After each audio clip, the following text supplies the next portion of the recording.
Hello everyone, সবাই কেমন আছো? আশা করি সবাই খুব ভালো আছো। আমিও কিন্তু খুব ভালো আছি। তো চলো আজকে তোমাদের সঙ্গে শেয়ার করব আমি বাড়িতে কিভাবে পনির বানাই। তো প্রথমে দেখো দুধটাকে এখন জাল দিয়ে নিচ্ছে। পুরো কিন্তু এখানে এক হাঁড়ি দুধ আছে, 2.5-3 কিলো মতন।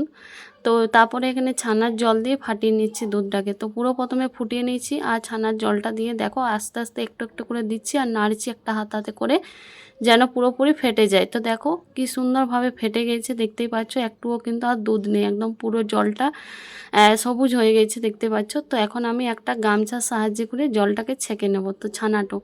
তো চলো তোমরা দেখতে থাকো। তোমরা একটা দাদাভাই আমাকে বলেছিলে যে যেভাবে পনির বানাও একদিন ভিডিও করে দেখাবে, তো তাই শেয়ার করছি আর তোমাদের আশা করি ভালো লাগবে। দেখে না, দেখো জলটা ছেঁকে নিয়েছি পুরো। আর ছানাটাকে এখন জলটাকে ঝরানোর জন্য এই যে একটা থালা নিলাম, আর থালাটার মধ্যে এখন কিভাবে আমি করছি তোমরা দেখতে থাকো।